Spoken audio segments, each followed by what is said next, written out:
장지호 전투에는 미 해병 1사단, 한국인 가투사병이 포함된 미육군 7사단 소속 1개 연대 전투단과 영국 해병 41코만도 등 총 3만 명의 병력이 동원됐습니다. 당시 한반도 전체 유엔군은 한국군과 미8군, 미식군단 등을 합쳐 약 42만 명 정도였죠. 그 중에서 동부전선의 미식군단의 병력은 미군과 한국군을 합쳐 10만 3천 명 정도였습니다. 병력은 대략 동부전선의 중국군 구병단과 비슷했었고 화력은 압도적이었으며 항공지원은 일방적이었습니다. 지휘관들을 볼까요? 중국군의 지휘관은 철저한 공산주의자였으며 이미 미군의 약점과 전략을 철저히 분석한 경험 많고 용맹한 펑도와이와 승수린이었습니다. 반면 유엔군의 지휘라인의 정점에는 적을 얕잡아보고 자신의 명성을 위해 무조건 진격만 외치던 메가더와 그의 눈가기를 가리고 있는 알몬드와 윌러비 등 전근대적이고 무능한 군인들의 카르텔이 있었죠.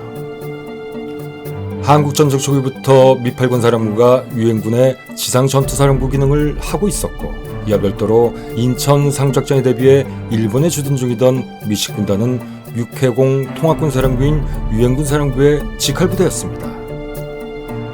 그러나 서울 탈환 이후인 9월 28일부터 식군단이 미8군으로 배속되길 바라던 워커의 희망과는 상관없이 메가더는 독단으로 미 해병대를 포함한 식군단을 예비로 전환해 자신이 직접 지휘하는 직할부대로 다시 배정해버렸죠. 그것은 아마도 언론에 민감한 야심가였던 메가더가 자신의 공명심과 대중의 주목을 받기 위한 목적으로 식군단을 활용하기 위해서 그랬을 것이라고 추측됩니다. 그리고 식군단장 에드워드 알몬드 소장, 알몬드는 메가더의 정보참모 찰스 윌러비 소장 등과 함께 메가더의 대표적인 예스맨이었습니다. 그는 참모일을 싫어하는 메가더의 성격을 간파하고 대신 모든 필요한 사항을 형형색색 3차원 도표 등으로 작성, 보고하는 방식으로 메가더에게 특별한 신임과 총애를 받게 됩니다. 이 때문에 메가더의 후계자로까지 불리게 되었죠. 메가더의 절대적 신임을 받고 있던 알몬드는 전쟁의 신속한 종결을 명분으로 동부전선에서 식군단 예하부대에게 끊임없이 쾌속 진격을 독려했습니다. 그것은 상관인 메가더의 의중을 충실히 따르려는 그의 맹아적 속성 때문이기도 했겠지만 서부전선에서 압록강을 향해 진군 중인 미8군 사령관 월튼 워커와의 보이지 않는 경쟁 때문이기도 했었습니다. 이러한 알몬드뿐만 아니라 메가더 사령부에는 태평양 전쟁 시절부터 메가더를 보좌했던 오래된 측근들이 아주 많았습니다. 일본군에 의해 필리핀이 함락당할 당시에 사람들이 바탄반도의 갱든이라고 부르던 그를 맹목적으로 추정하는 그의 부하들 말입니다. 장지호 전투에 참가했던 퇴역군인들의 글에는 무리하게 진격하라고 명령한 알몬드를 욕한 내용이 아주 많습니다. 하지만 그는 어디까지나 꼭두각시 인형이었습니다. 그냥 메가더가 시키는 대로만 했을 뿐이었기 때문이죠. 당시 식군단의 선봉은 미해병 1사단이었습니다. 그런데 알몬드가 지휘하는 식군단 내에는 약간의 문제가 있었죠. 그것은 바로 미해병 1사단장 올리버 스미스 해병소장과 식군단장 알몬드가 사사건건 대립했기 때문입니다. 그들은 작전 수립부터 시행 과정에 이르기까지 끊임없이 충돌했습니다. 이러한 대립의 이유는 한마디로 육군과 해병대라는 이질적인 두 집단의 문화 차이로 요약될 수도 있겠습니다만 두 사람의 성품과 경력에도 그 합리적인 이유가 있었습니다. 에드워드 알몬드는 동부의 버지니아 군사학교를 졸업한 후 1, 2차 대전을 모두 체험한 나름대로의 경험을 쌓은 육군의 엘리트였습니다. 2차 대전 당시에는 이탈리아 전선에서 2성급 부대였던 미 92사단을 지휘했었는데 당시 사단에 다수 포함되었던 흑인 병사들을 몹시 차별했고 심지어 자신의 잘못으로 패배한 전투에서도 패배의 원인을 흑인 병사의 책임으로 돌리는 등 치졸하고 심각한 인종차별주의자였습니다. 그리고 독선적이고 이기적인 성격으로 동료들의 평판도 별로 좋지 않았죠. 그는 그다지 뛰어난 전공을 올리지는 못했지만 2차 대전 당시에 나름 전투를 경험하긴 했었습니다. 장지호 전투 초기 그는 해병 포병대의 105mm 곡사포 진지를 검열하던 중 고지 후사면을 폭격하기 위한 곡사포의 높은 고각을 보고 해병 7연대장 리천베그 대령에게 해병대가 방공 고사포를 여기까지 가져온 줄 몰랐군 이라고 말하며 자신의 무지를 드러내 해병대원들을 어이없게 만들기도 했습니다. 이에 반해 서부의 UC 버클리 출신으로 해병대에서 군생활을 시작한 백발의 신사 또는 인자한 교수님이라고 불리던 올리버 스미스는 태평양 전선에서 일본군과의 교전 경험이 풍부했기 때문에 동행인들의 전투 의지에 대해 이해 폭이 상당히 넓었습니다. 게다가 스미스는 적진에 상륙한 이후 부대원들과의 단합과 결속을 통하여 안전한 교두보를 확보한 이후에 전진하는 것만이 생존의 지름길이라는 점과 특유의 전통적인 거친 해병대 정신으로 철저히 무장돼 있었죠. 때문에 해병대가 육군의 예하부대로 배속되어 전투에 참가하는 것과 육군교류에 의하여 작전을 수행해야 된다는 부분에 대해서 그는 매우 못마땅하게 생각하고 있었습니다.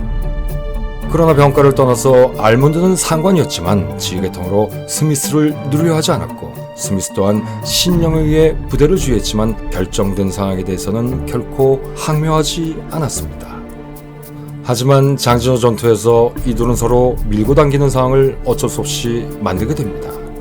그러나 한쪽은 자신의 입신을 위해서 그리고 다른 한쪽은 제대로 된 군인 본연의 임무를 위해서 말입니다.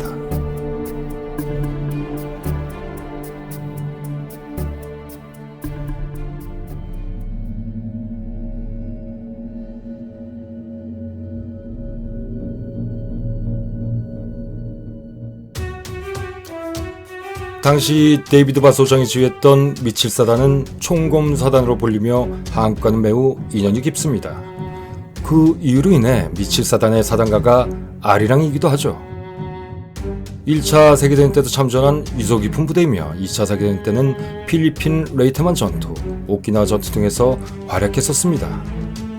일본 패망 이후에는 1949년까지 남한에서 군정부대로 주둔하다가 남한 정부가 수립된 이후 일본 홋카이도로 이동했습니다. 한국전쟁이 발발하자 미해병 1사단과 함께 미식군단을 구성하여 인천 상주작전과 장진호 전투 등에 참가했고 이후 한국에 계속 주둔하다가 베트남 전쟁 이후에 차출되어 한국을 떠나게 됩니다. 다양한 지원부대가 존재해 병력이 2만 5천 명에 달하던 미해병 1사단에 비해 육군부대였던 미7사단은 해병대와 편제는 같았지만 단위부대당 전투병력은 전반적으로 해병대보다는 적었습니다. 이 같은 상대적인 전투병력 부족은 장진호 전투에서 미해병 5연대의 진주를 인수받은 미 31연대 전투단이 새로이 방어 진지를 구성할 때 문제가 되기도 했습니다. 어쨌든 장진호 전투에서 미국군은 앨런 맥클린 대령이 지휘하는 미 7사단 31연대 전투단, 즉 맥클린 임무부대만 참가했는데 설상가상 그때까지 부대 직결이 완벽히 이루어지지 않은 상태였습니다.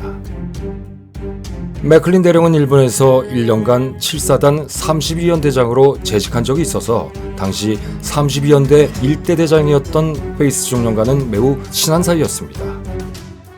이후 그는 미8군 작전참모부 선임 장교를 거쳐 장진호 전투 2개월 전에 31연대장으로 새로 부임한 상태였었죠. 먼저 31연대 전투단은 장진호에서 가장 근접한 지역을 지나고 있던 동페이스 중령이 지휘하는 미7사단 32연대 1대대를 임시 배속받아 먼저 선발대로 미해병 5연대가 진출한 장진호 동안 지역을 11월 26일까지 긴급하게 인수하고 이후 이 지역으로 31연대 전투단 본대가 도착하면 교대 후 페이스부대는 구전호 방향으로 북진하기로 했었습니다. 당시 미7사단은 알몬드에 뿔뿔이 흩어져 있었는데 17년대는 흥남에서 북쪽으로 160km를 진격하여 11월 21일에 이미 압록강의 해산지까지 도달한 상태였고 32연대 본대는 11월 4일에야 이안에 상륙하여 겨우 북진하고 있었습니다. 그리고 맥클린 임무부대의 나머지 병력이었던 31연대 2대대는 아직 흥남에서 출발도 못하고 있었죠.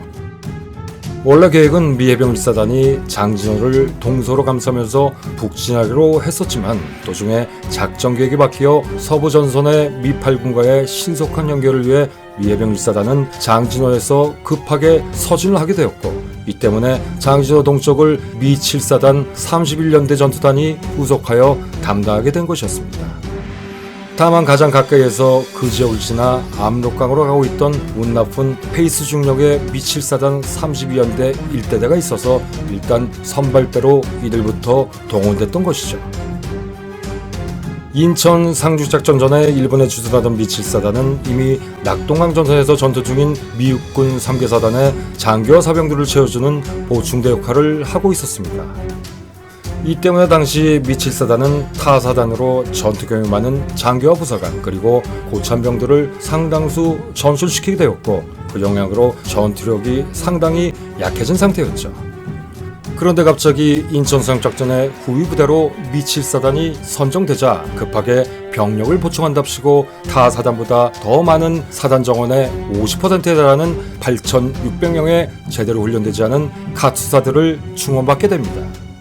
이리하여 장진호 전투에서는 한국군의 단위 부대가 참가하지는 않았지만 많은 수의 한국인 카투사들이 전투에 참가하게 되었죠. 미 육군 부대인 7사단 31연대에 배속된 800여 명의 카투사가 바로 그들입니다. 그리고 7사단 32연대에도 다수의 카투사 병력들이 있었습니다.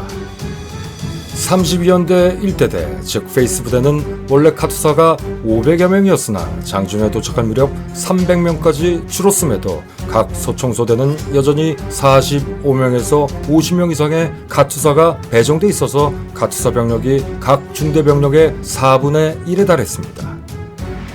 11월 24일 기준으로 미 7사단 내 카투사는 6,794명이었고 이를 포함한 사단 총병력은 16,000명이었는데 이 중에서 장진호 동쪽의 31연대 전투단위 병력은 제때 도착하지 못한 대대를 제외한 미군과 카투사를 합쳐 약 3,000명 정도였습니다. 한국전쟁 당시 부족한 미군의 병력을 충원하기 위해 생겨난 카투사. 일본에 가서 일할 수 있게 해준다 라는 이승만의 사탕발리 회소가 1950년 8월 16일 일본 요코하마에 도착한 313명을 시작으로 고작 초단기 훈련만을 받은 초창기 카투사들은 일단 전투력은 고사하고 당시 일본에 주둔 중이던 일반적인 미육군 병사들보다 더 사기가 없었습니다. 특히 미군과의 언어소통 또한 전혀 되지 않아 전투원으로는 별 쓸모가 없는 수준이었죠. 그리고 이들은 군인으로서 기본적인 대우도 제대로 못 받았고 대부분 군번도 계급도 없었습니다. 그럼에도 시간이 지남에 따라 한국전쟁에서의 카투사 역할은 대단했습니다. 그들은 북한군과 중국군, 한국군을 식별 통역할 수도 있었고 도로신문, 수색정찰, 단약 및 무거운 병기류 운반 등도 도맡아 했었을 뿐만 아니라 위험한 전투에도 직접 참가하는 등 없어서는 안 되는 용감한 전사로 거듭나게 되었죠. 한국전쟁에서 유엔군이 쌓아올린 모든 전공에는 이렇듯 카투사들의 피와 땀이 고스란히 녹아 있었습니다. 사망률이 특히 높았던 카투사는 한국전쟁 기간 중 총 4만 3천여 명이 활약했고 이 가운데 9천여 명이 사망 또는 실종됐습니다. 장진호 전투의 카투사들도 장진호 동쪽에서 비극적으로 괴멸버린 7사단의 미군들과 함께 875명이 실종 또는 전사하고 겨우 200여 명만이 미해병 1사단이 있는 하갈우리로 살아 돌아왔습니다. 50년 만에 한파가 몰아닥친 개마원에 파견된 맥클린 특대 등 육군 부대들은 알무드의 독촉에 두서없이 급하게 이동한 관계로 평소에는 해병대보다 훨씬 풍부한 보고를 받았던 미육군이었음에도 난로는 고사하고 막사시설도 제대로 가져오지 못했습니다. 더구나 병사들의 개인 방한장구 또한 제때 보고를 받지 못했다는 것이 더 심각한 문제였는데 미 해병 1사단장 스미스 장군은 그 불쌍한 육군 지휘관이 나에게 방한외투나 다른 월동 장비를 얻으러 찾아왔습니다. 그래서 나는 이봐 우리도 방한외투가 한 사람에 하나밖에 없네 라고 말할 수밖에 없었습니다. 그렇게 그는 몹시 안타까워했습니다. 그러나 방한 장비의 부재도 문제였지만 그보다 더 큰 문제는 통신 장비의 부실이었습니다. 미 7사단 31연대 전투단은 장진호 참전 기간 내내 부대 간 통신 두절 상태로 전투를 치러야 했습니다. 그리고 이것이 결국 향후 부대 존폐의 치명적인 원인이 되고 맙니다.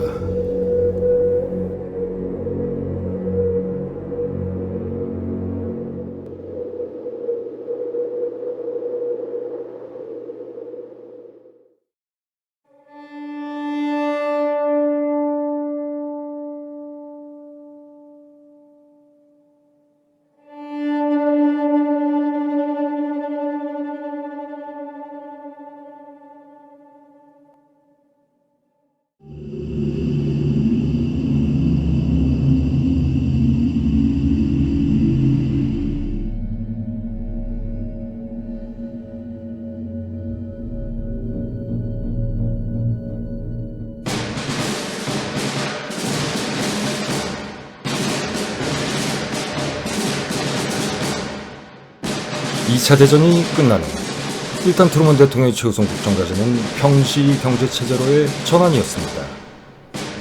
군인들은 조속한 귀국을 희망했고 전지 생산이 멈추게 되자 많은 근로자들이 실직자가 됐으며 그 밖의 근로자들도 대폭적인 봉급 인상을 원했습니다. 많은 미국인들은 이 모든 것이 장기간의 세계대전으로 인한 지체 때문이라고 생각하고 있었죠. 급기야 이것은 1946년 미국 역사상 가장 많은 460만 명의 근로자가 파업을 당하는 결과로 나타나게 됩니다. 당시 미국인들은 오직 전쟁 없는 평화 번영 그리고 안락한 삶만을 열망하고 있었죠. 이렇듯 당시 미국 사회의 헤게모니는 급격하게 변동하고 있었습니다.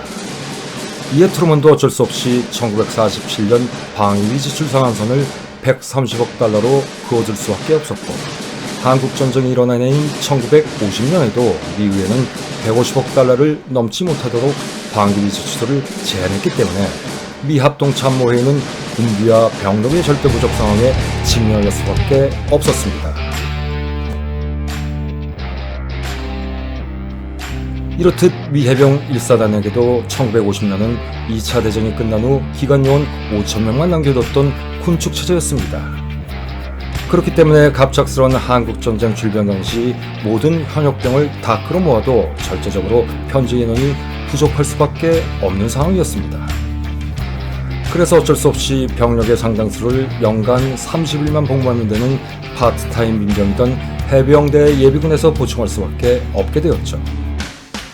그런데 그렇게 부득이하게 전시편제인 완편 15,000명의 병력을 예비군을 포함해서 채우다 보니 당시 소집됐던 해병대의 50%는 어쩔 수 없이 5년 전 2차 세계대전에 참가했던 참전 용사들로 구성될 수밖에 없었고 그러다 보니 공교롭게도 한국에 파병된 미 해병 1사단의 77%는 전투 경험이 풍부한 베테랑들로 구성되게 되었습니다. 이것은 훗날 장신호 전투 등 한국전쟁 전역에 사단의 전투력에 실질적으로 큰 도움을 주는 원동력이 됩니다. 미 해병 1사단은 5연대, 1연대, 7연대 순으로 부대를 편성하기 시작했습니다. 5연대는 저는 젊은 현역병들로 구성됐으나 대신 실전 경험은 거의 없었고 부대를 편성하면 할수록 현역병이 부족해서 결국 마지막에 편성된 7연대는 현역대 예비역의 비율이 각각 50대 50이 되었죠. 장진호 전투 이전에 미 해병 1사단 5연대는 태평양 전쟁 초기 미국의 최초 대반격전이었던 화달카날에 제일 먼저 상륙했던 부대이며 이번에도 낙동강 전선에 미 해병 임시여단이라는 이름으로 먼저 전선에 투입됐는데 총인원 4,725명 중 전사자가 903명이 발생하여 전체 여단 병력 기준으로 약 20% 정도의 인명 손실이 있을 정도로 격렬한 전투를 치렀습니다. 그 후 정규 편성된 미 해병 1사단이 한 달간 치른 인천 상륙작전과 서울 탈환작전에서도 미 해병대 특유의 공격적이고 과감한 전투 성향으로 인해 병력 손실이 2,430명으로 이 중 전사자는 413명이 발생해 사단 전체 기준으로 봤을 때 약 9.6% 정도의 인명 손실이 있었습니다. 어쨌든 장진호 전투 전에 미 해병 5연대는 낙동강 전선에서 전투를 치렀고 나머지 사단 인원은 인천과 서울에서 전투를 치름으로써 미 해병 1사단은 거의 전원이 전투 경험을 가지고 장진호 전투에 투입됐습니다. 장진호 전투 당시 중국군은 6개 사단 대략 6만 명을 투입했는데 각 사단의 병력이 기존보다 간편되어 대략 6,500명에서 8,000명 정도로 편성되어 있었습니다. 이에 대해 미 해병 1사단의 병력은 15,323명의 완편된 병력이었고 여기에 한국군 통역관 110명과 한국 전투경찰 1개소대도 배속돼 있었습니다. 한국전쟁 당시에 미국군과는 달리 미 해병대에는 현재상 한국인 카투사 병력은 없었고 대신 미 해병사단을 직접 지원하는 해병항공단과 해병군사단을 합쳐 약 1만 명의 지원 병력이 별도로 있었습니다. 결국 장진호 전투에는 해병 지원단을 합친 미 해병 2만 5천 명에 32연대 1대대를 포함한 미 7사단 31연대 전투단 4,500명, 여기에다 영국 해병 41코만도 300명을 합쳐 대략 3만 명 정도가 투입됐던 것입니다. 결국 병력면에서는 2배 정도 차이가 나는 중국군 6만 명과 유엔군 3만 명의 전투였던 것이죠. 종전의 기록대로 장진호 전투에서 중국군 30만 명과 유엔군 3만 명이 싸웠다는 것은 과장된 정도가 아니라 완전히 날조된 일부 인사들의 주장일 뿐입니다. 미군은 전투병 1명을 보급병 7명이 지원하지만 우리 인민지원군은 보급병 1명이 전투병 25명을 지원한다 라는 말은 중국군이 자신들은 모두 전투병이라는 것을 자랑하거나 혹은 스스로 알버병행을 자주 하는 말이기도 하지만 어쨌든 미군은 2차 대전 당시 이미 기갑, 포병, 보급통신수송 등 지원 자원의 중요성을 익히 잘 알고 있어서 그 비중이 매우 컸으니 병력의 대부분이 소총수였던 중국군에 비해 전투병보다는 보급병 자원이 훨씬 더 많았던 것은 사실입니다. 그러다 보니 거꾸로 같은 편제라도 최전선의 미 해병대원들은 전투 시에 중국군을 훨씬 더 대군으로 느꼈을 것이고 이는 오히려 미 해병대의 작전에 큰 부담으로 작용되기도 했었습니다. 하지만 미 해병대 병력 중 그 절반이 비전투 병력이긴 했어도 모든 해병은 소총수다라는 개념하에 전 대원이 소총수로서 전투력을 기본적으로 다 받았기 때문에 비전투병일지라도 장진호 전투 최후의 순간에는 모두 소총을 잡고 결사적으로 싸울 수 있었습니다. 장진호로 진격해 들어가는 해병들은 첫 전투인 수동 전투에서부터 도로에 집착하는 나약함을 보이지 않았습니다. 미 해병들은 전술적인 필요가 있으면 서슴지 않고 산으로 올라가 고지를 점령하거나 중국군들만의 기동 공간으로 생각됐던 산악으로의 행군을 통한 기습 공격도 마다하지 않았죠. 이것은 장진호로 진격할 때도 탈출할 때도 마찬가지였는데 미 해병들의 감제고지 확보를 위한 적극적인 기동과 반격은 추후 중국군이 예상하지 못했던 장진호 탈출의 숨은 열쇠가 되었습니다. 반면 서부전선의 미 8군이 평안도에서 중국군의 왜곡과 기습에 참패를 당한 것이나 장진호 동쪽에서 철수하다 전멸한 육군 페이스 부대의 끔찍한 최후는 이들이 도로 연변에 너무 고착하는 행군과 방어만을 했었기 때문이었습니다. 미육군의 도로사랑은 중국군들이 최대 약점의 하나로 지적했던 것이었습니다. 동부전선에서 미 해병대에게 주어진 임무는 한국에서 제일 춥고 좁은 길로 서쪽으로 진격해서 북한의 임시수도였던 평안북도 강계로 진격해올 미일 기병사단과 연결하는 것이었습니다. 당시 해병들은 불도저를 앞세우고 길을 넓히면서 방초령을 올라가야 했습니다. 더구나 좁은 산길에 몰린 해병들에게 군단장이던 알몬드의 동료는 그들을 더욱 고통스럽게 했죠.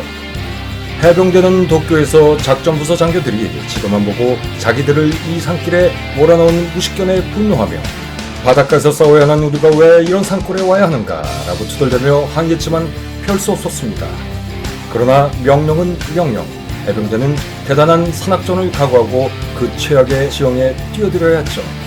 한국전쟁에 참가했던 미 해병 1사단은 개전 초기 열대전투와도 같았던 낙동강 전선에서는 기동 타격대로 본격적인 해상 기동 작전이었던 인천 상륙작전에서는 본연의 상륙 전문 부대로 북진에 단초를 마련한 서울 탈환 작전에서는 과감한 시가전 전문 부대로 그리고 산악 전투이자 끔찍한 동계 전투였던 장진호 전투에서는 산악 전문 부대로 강력한 전투력을 발휘하는 만능 전투단의 면모를 입증했습니다.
인천 상륙작전에 참가했던 미해병 1사단의 3개 연대는 연대당 한국해병대가 각 1개대씩 배속돼 있었습니다. 그런데 미해병 1사단 5연대만은 거기에다 한국의 특별한 부대가 하나 더 배속되어 지원을 했는데 그것이 바로 경기도경 소속 전투경찰 중대였죠. 서울이 북한군의 공격에 점령당하자 서울 경기 지역 경찰들은 작은 단위로 탈출을 해서 대구에 집결하게 됩니다. 그러나 정부도 모든 것을 다 버리고 온 터라 당시에는 이들 경찰들에게 밥을 먹일 능력도 없었습니다. 이때 미군정 하에서 경무부장을 했었고 한국전쟁 발발 당시에는 내무장관을 하고 있던 조병옥은 이들 경찰관들에게 미군이 숙식을 제공해주면 정보 취득이나 검문 검색 등의 업무를 지원할 수 있으니 적극 활용해줄 것을 미 8군 사령부에 요청합니다. 그리고 그런 요청이 있던 7월 중순 미 해병대가 파병되자 이들로부터 한국군 통역장교와 전투가 가능한 경찰 1개 중대를 파견해달라는 요청이 실질적으로 있었죠. 여기서 흥미로운 것은 1950년 7월 중순이면 인천 상륙작전이 도쿄의 메가더 사령부대 고위 간부들 사이에서 긴박하게 논의되던 시절이었습니다. 이런 상황에 상륙 전문 부대인 미 해병대에서 이런 지원 요청이 있었다는 것은 상륙작전 시 상륙 예정 지역이었던 인천에 반드시 전투 양도가 급박하게 필요했었고 그렇다면 인천 지역 지리를 잘 아는 그 지역 출신의 경찰 중대가 가장 적합했을 것이라는 판단 때문이었을 것입니다. 당시 전투경찰 중대를 지휘했던 중대장은 이근복 경감이었지만 나중에 미해병대를 따라 장진호까지 종군하여 중요한 역할을 했던 인물은 인천경찰서 기동부대장 출신 기롱갑 경이었습니다. 그는 인천시가지에 대해서 잘 알고 있는 인천통이었고 인천 상륙작전 이후 장진호 전투에서도 부대를 잘 통솔해서 강력한 전투력을 발휘했던 것으로 보아 상당히 유능했던 사람으로 판단됩니다. 전투경찰 대원들은 다들 나이가 일반 한국군 병사들보다는 너댓 살이 더 많은 20대 중반이었으며 사회생활도 많이 했고 나이도 들어 사리분별력이 부족한 여타 어린 한국군 병사들보다는 여러 면에서 한 수 위였다고 합니다. 이미 결혼한 경찰관들도 많았는데 이들은 남기고 온 가족들의 운명을 걱정하면서 그중 일부는 가족과 다시 만났을 때를 대비해서 부지런히 재물을 챙긴 요령도 곧잘 피웠다고 합니다. 또한 미 해병대에 배속된 한국 경찰관들은 다들 개인적으로 겪은 사정, 즉 이들 경찰관들 중 다수의 가족이 공산주의자들에게 학살을 당해서였는지 소위 빨갱이에 대한 증오심이 대단했고 이 증오심은 공산군의 전투에서 용맹한 전투력으로 지대하게 발산됐습니다. 미 해병대 예비군 장교로 한국전에 참전한 앤드류 기어가 저술한 책 The History of the U.S. Marine in Korea에서 보면 낙동강 전투 당시 각 미 해병 중대에는 한국 경찰들이 배속되어 있었고 어느 날 미 해병대가 포로로 잡아온 북한군 장교를 대대시피에 넘겨 신문하도록 이들 한국 경찰들에게 호송을 보냈더니 호송 중에 이 포로를 죽여버린 것을 보고 이들이 북한군을 얼마나 미워하는지 알게 된 뒤로는 다시는 한국 경찰들에게 포로 취급을 맡기지 않았다는 에피소드도 있습니다. 1950년 8월 5일 열차편으로 경남 창원에 도착한 전투경찰들은 미해병 1사단 5연대 중에서 로버트 태플릿 중령의 3대대에 배속됐습니다. 태플릿 중령은 대단히 깐깐한 사람이었는데 그는 그냥 따라만 다니는 한국인 보조부대를 결코 원하지 않았죠.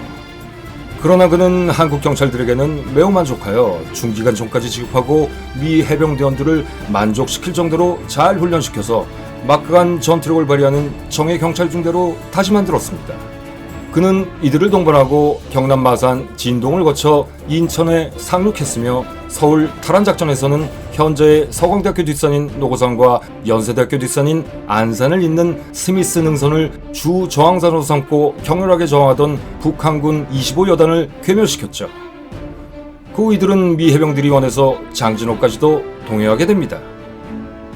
당시 미해병 5연대 소속의 일반적인 경기도경 출신 전투경찰들은 서울 탈환작전이 끝난 뒤에는 대부분 경기도 내에 자진의 경찰서를 찾아 뿔뿔이 흩어졌지만 고향이 이북인 청년들로 구성되고 잘 훈련된 일개소대만은 계속해서 미해병 5연대 3대대를 따라서 북진을 했던 것입니다.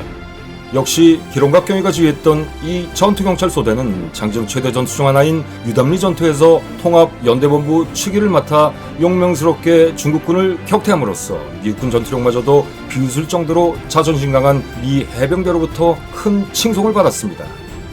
당시 이들을 지휘했던 미 해병 5연대 3대 대장 로버트 태블릿은 12월 27일 밤 폭풍 전야와도 같았죠.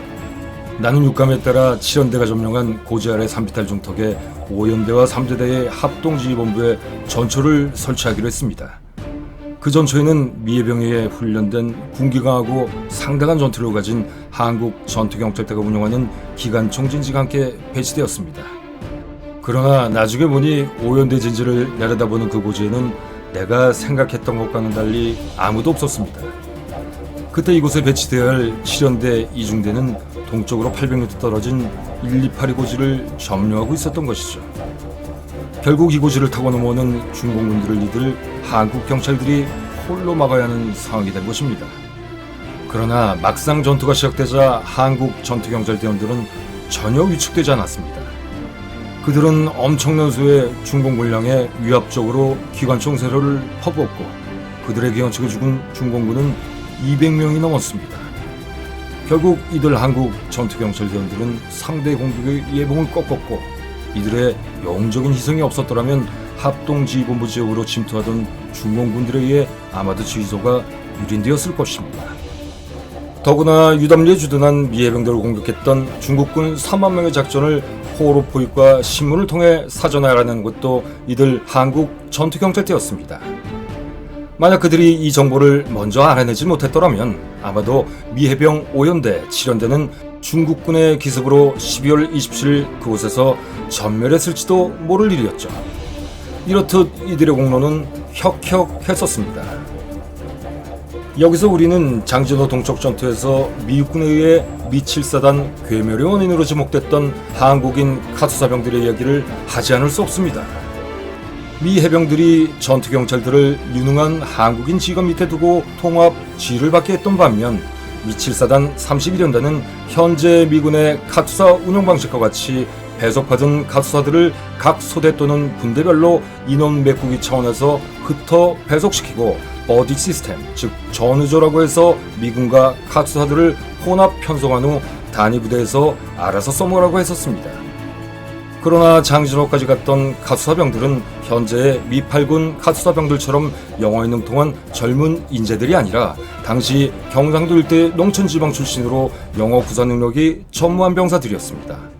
미군 사이에 흩어져 배속된 이들 카투사병들은 말이 안 통하니 명령도 못 알아듣는 구박만 받던 처지였고 급기야 중국군의 대공세를 당한 위기 상황에서 어찌할 바를 모르고 우왕좌왕 살 길을 찾다 보니 그렇게 미군들에게 억울하게 인식되었던 것입니다.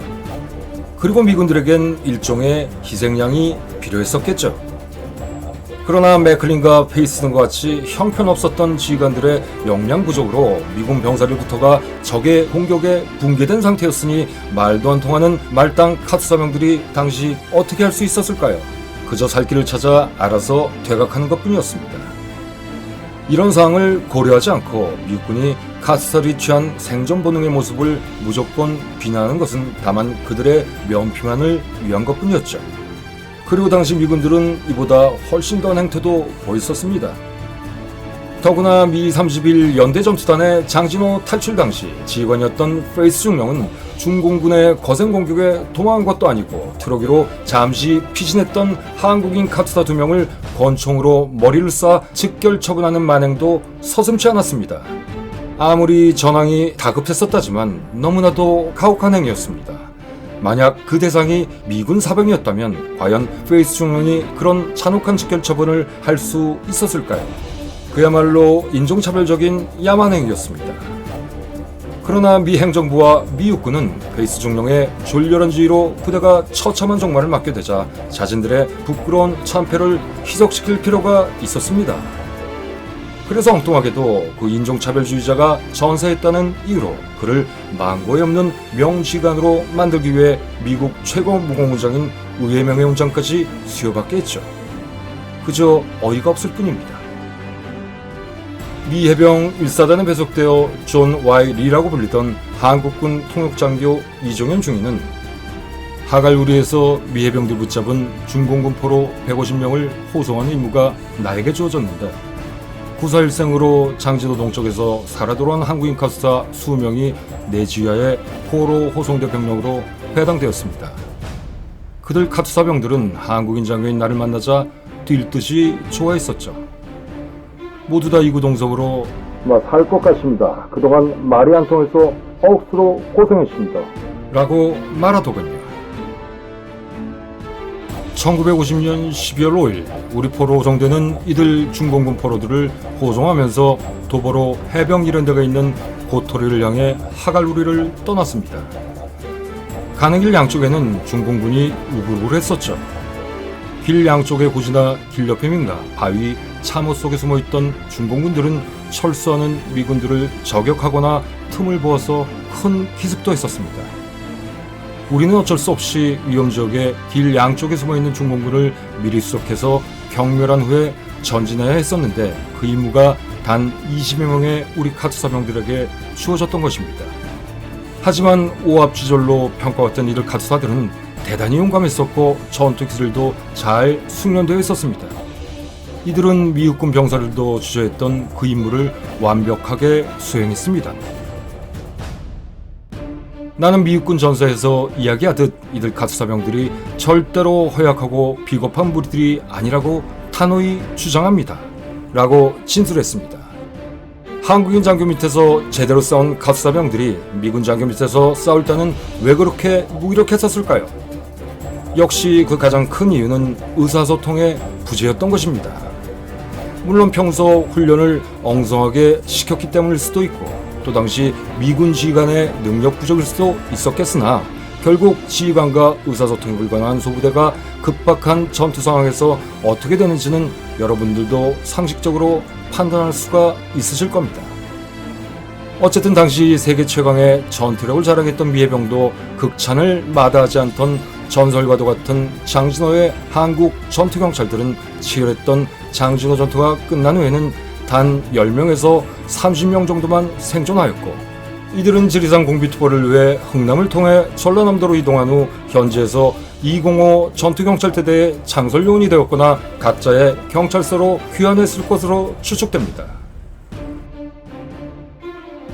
70년 전 개마고원의 추운 겨울밤 얼어붙은 사냐를 가득 채우고 죽음의 파도처럼 몰려오는 중국군을 향해 기관총 총신이 달아오를 정도로 쏘고 또 쏘아 밤하늘을 붉게 물들었던 장진호의 한국 전투경찰들.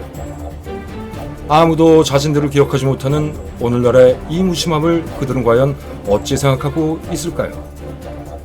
그들은 불세추의 영웅들이었습니다.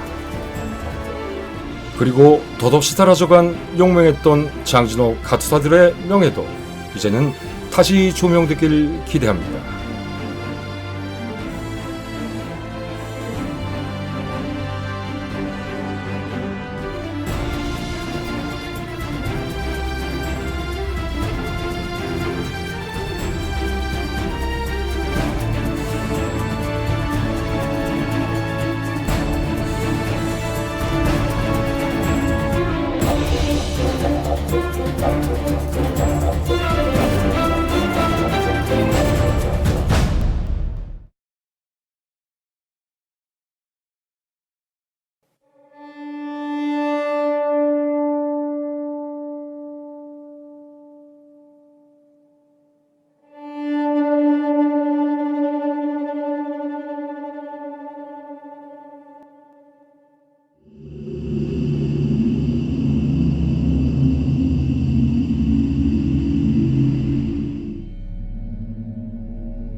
마오쩌둥이 제4야전군의 2개 병단을 중국 동북 지역으로 이동시키자고 제안한 것은 1949년 12월 초였습니다. 그리고 실질적인 중국의 한반도 개입 준비는 중국군 7개 사단이 중국 동북 지역으로 이동 명령을 받고 중국의 정보부가 한반도에서 활동을 개시했던 1950년 1월부터 시작되었습니다. 그러나 의외인 것은 한국전쟁 당시 중국은 미국의 개입보다는 일본군의 한반도 투입 가능성을 더 우려하고 있었다는 것입니다. 이렇듯 그때도 지금도 중국의 일본에 관한 트라우마는 매우 컸었습니다. 어쨌든 중국 공산당 지도부는 구체적인 내용이나 정확한 날짜는 몰랐지만 김일성이 1950년 6월 말 남한을 공격할 것이라는 계획은 미리 알고 있었던 것이죠. 그렇다면 중국이 한국전쟁에 개입하게 된 배경과 주요 요인은 무엇이었을까요? 그것은 우선 트루먼 대통령의 대만 해협 봉쇄를 위한 미 칠함대의 파견과 미국의 반격으로 한국전쟁 양상이 북한에 불리해질 경우 당시 중국 최고의 공업지역이었던 동북지역에 대한 침공으로 이어질지도 모른다는 의구심 때문이었을 것입니다. 그리고 만일 서방 세력과 불가피하게 전쟁을 하게 된다면 베트남이나 대만 또는 중국 해안 지역보다는 여러 가지 면에서 한반도에서 전쟁을 치르는 것이 훨씬 유리하다고 판단했었죠. 또한 중국은 오랫동안의 국공 내전으로 인한 정치, 경제, 사회적 혼란으로 모든 면이 상당히 침체돼 있었고 가까스로 공산혁명에 성공했다고는 하지만 아직도 장개석을 지지하는 반공주의자들이 도처에 산재하고 있어서 새로 탄생한 공산당 정부를 위협하고 있었습니다. 게다가 국공내전의 승리에 도취된 공산당원들의 고압적인 자세로 인해 인민들의 불만은 날로 팽배해지고 있었고 이런 상황에서 한국전쟁 참전은 인민들의 시선을 외부로 돌리면서 국가적인 응집력을 유도해낼 수 있는 절호의 기회이기도 했었죠. 또한 일종의 도의적 책무로서 과거 많은 조선인들이 중국의 공산혁명을 위해 자원해서 희생했었다는 사실을 고려했을 때 파병 요청을 단호히 거절하기도 힘들었을 것입니다. 중국에서 조선인들의 희생은 1927년부터 1937년까지의 제1차 국공내전, 1937년에서 1945년까지의 대일전쟁, 그리고 1945년에서 1949년까지의 제2차 국공내전 기간 동안 내내 이어져 왔었습니다. 이렇듯 중국 공산당의 지도자들은 북한의 전우들로부터 많은 빚을 졌고 이 빚은 반드시 갚아야만 한다는 것을 잘 인식하고 있었죠. 어찌 보면 짐짓 이해가 안 갈 수도 있겠지만 그 당시에는 그런 순수성도 참못 있었습니다. 마지막으로 중국은 1950년 2월 소련과 중소 상호 우호 협력 조약을 체결했고 군사적으로 북한에 도움을 줌으로써 소련의 정책에 따른다는 인상을 주어 스탈린으로부터 군사적 경제적 지원을 더 많이 이끌어낼 수 있다는 계산도 깔려 있었습니다. 1950년 10월 19일 평양이 유엔군에게 점령됐지만 이미 그 전날 중국군의 대병력은 속속 압록강을 넘어 북한 지역으로 들어오고 있었습니다. 당시 소위 중국인민지원군은 만주주의에 주둔한 제4야전군이 주축이었습니다. 원래 제4야전군 사령관은 린바오였지만 린바오가 참전에 소극적이었기 때문에 적극적으로 주전을 펼친 제1야전군 사령관이었던 헝더웨이가 대신 사령관에 임명되어 출병했습니다. 중국군은 거의 동일한 군복을 착용하고 있었습니다. 당시 인민해방군에는 계급이 없었기 때문에 마찬가지로 인민지원군도 장교와 사병의 제복에 구분이 없었는데 다만 지휘관은 칼라에 자신의 직책을 나타내는 표시가 있었죠. 중국군 병사들은 장전 출병 당시 기본적으로 하복이나 입던 옷, 심지어 주워 입은 옷을 대충 껴입은 후 겉은 카키색이고 안은 상황에 따라 뒤집어 입을 수 있는 하얀색으로 된 솜으로 누빈 코트와 역시 솜으로 누빈 바지를 입었습니다. 이 옷은 워낙 두꺼워서 매선 추위에 기압이 떨어져 약해진 총알의 위력에 운이 좋으면 방탄복 역할도 했었다고 합니다. 이처럼 매우 두텁고 따뜻했기 때문에 가끔 미군들이 주워서 입기도 했는데 반대로 중국군은 방수가 잘 되고 방풍이 잘 되는 미군의 파카를 기회만 있으면 노획해서 애용했었습니다. 그들은 귀마개가 달린 털모자를 쓰고 있었고 일부는 털부츠를 신었지만 대부분은 바닥에 고무를 댄 열악하기 짝이 없는 천운동화를 신고 있었습니다. 찐쌀, 옥수수, 콩으로 된 4~5일분의 식량을 병사 개개인이 지니고 다녔고 따로 제대로 된 부대별 단체 취사는 거의 없었습니다. 마오쩌 둥 중국군 고위층은 사상을 통한 정신력만을 강조하며 이런 비인간적인 식량 보급만을 추진하여 실제로 영하 40도의 추운 날씨에 데우지도 않은 곡식을 먹다가 설사병에 걸리는 것은 일상이었죠. 그리고 그 추운 겨울에 장갑조차 끼지 않아 상당수가 동상으로 손발을 잘라내야 했습니다. 연대 이하는 무선 통신 장비가 아예 없었고 대대 이하는 유선 통신 장비도 없어서 중대 이하의 단위 부대는 급박한 전투시에도 전령, 나팔, 풀비리, 호루라기, 꽹과리, 신호탄 등으로 소통할 수밖에 없었습니다. 그래서인지 장지어 전투에 참가한 위해병 대원들의 증언에 따르면 밤중에 들려오는 이들의 피리와 나팔 소리에 몸소리를 쳤다는 기록이 아주 많습니다. 중국군의 부대 단위는 소련군에서 이어져오는 공산권의 교리대로 서방의 같은 단위 부대보다 적은 정원을 가지고 있었는데 중국군의 일반적인 부대 편성 방식을 보면 1개군은 3개 사단으로 구성되었고 전형적인 당시 중국군 사단은 6,500명 내지 8,500명으로 구성됐으며 간혹 드물게 1만 명일 때도 있었습니다. 그리고 사단 예하에는 3개 보병연대와 1개 포병대대가 있었죠. 3개 사단이 1개 군 편제이고 몇 개의 군이 모여 1개의 병단을 구성했습니다. 그러나 중국군의 군은 미군의 군단에 해당되고 병단은 미군의 군에 해당되므로 편제 단위 부대의 병력 수는 오히려 미군에 비해 훨씬 적었습니다. 이것 때문에 훗날 중국군의 병력 규모를 추산할 때 단순히 서방식 부대 단위로 병력을 계산하여 중국군 병력 수를 과대평가하게 되는 오류를 범하기도 했었죠. 10월 18일에 압록강을 넘기 시작한 중국군 부대는 그 일주일 후인 10월 25일부터 서부전선을 시작으로 공세로 나왔습니다. 참전 초기 펑더웨이가 지휘하는 중국군 병력은 27만에 이르렀으나 사실 알려진 바와는 달리 북진하는 유엔군에 비해 압도적으로 많은 수는 아니었습니다. 이 당시 북진하는 유엔군 총병력은 약 20만 명으로 알려져 있는데 참고로 중국군 개입 초기에 실제 전투에 참가한 중국군은 아무리 높게 잡아도 대략 15만 정도에 불과했었죠. 공세 초기에는 중국군이 전략적으로는 전력이 열세였지만 유엔군이 예상치 못했던 병력의 집중 운용을 통해서 전술상 우위를 확보했고 그 때문에 유엔군은 중공군 개입 초기 엄청나게 고전을 했습니다. 어쨌든 중국군은 한국전쟁 내내 단 한 번도 전력상으로 유엔군을 압도하는 전력을 확보하지는 못했었고 늘 유엔군에 비해 비교 우위 정도의 전력만을 확보했었습니다. 이들의 무장은 마치 무기무역상인 듯 지구상의 모든 부위가 총망라돼 있었습니다. 대부분은 국공내전 말기의 무장과 동일했으나 개인어기는 정말로 찹다했는데 중일전쟁 때부터 노익한 일본식 소총과 소련제 소총, 박격포와 경기관 단총은 국민당군에게 노익한 미제였으며 일부 독일군 무기와 심지어 영국군이 쓰던 무기까지 사용했었죠. 당시 중국군이 사용했던 무기들을 한번 보실까요?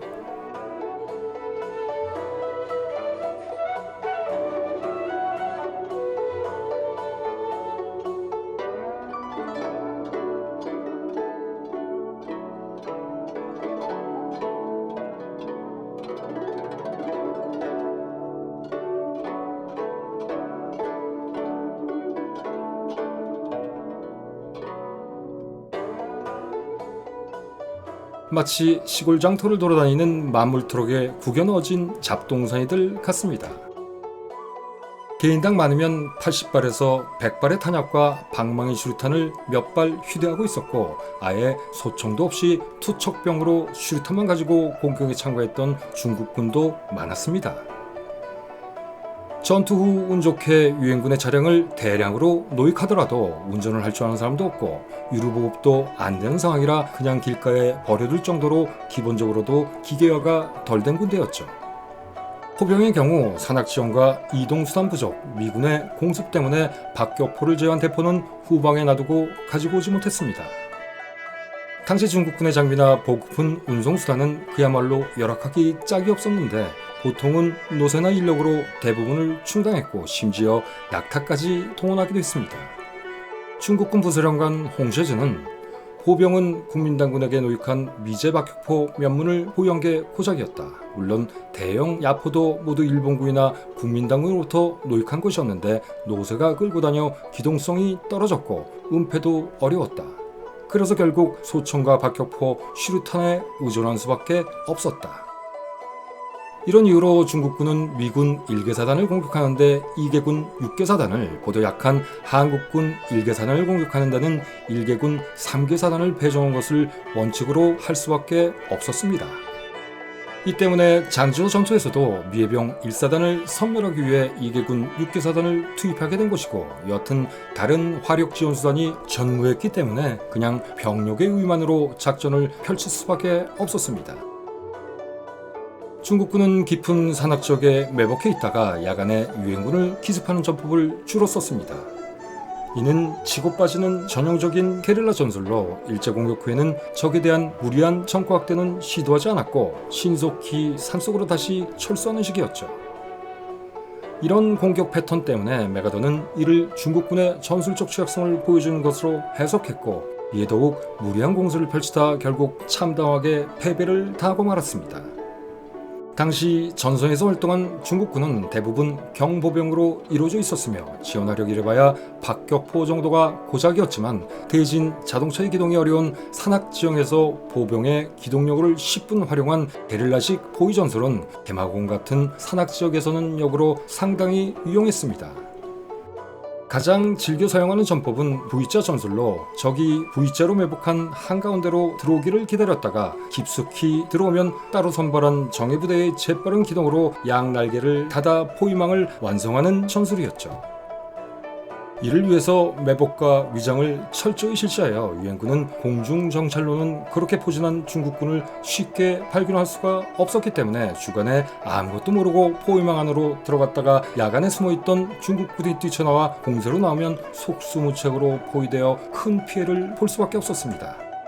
일단 이들은 포위된 적을 작게 쪼갠 후 각각 대병력을 동원하여 무자비하게 공격했기 때문에 한동안 이들의 공세를 물량으로만 밀어붙이는 무식한 인해 전술이라 인식하고 폄하하곤 했었습니다.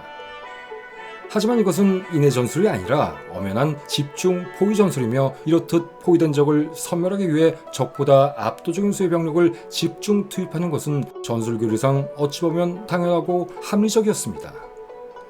특히 화력 등 부족한 장비가 많았던 중국군 입장에서는 이는 매우 현명한 전술이었던 것입니다. 그러나 당시 유엔군은 이런 이들의 생소한 공격에 패닉에 빠져 이를 인해 전술이라고 속칭했었던 것이죠. 동부전선의 제3야전군 9병단은 서부전선의 제4야전군 13병단에 비해 뒤늦게 참전했습니다. 9병단의 주력 부대는 미식군단이 국진하고 있던 시점에도 아직 산둥성에서 이동 중이었을 정도였습니다.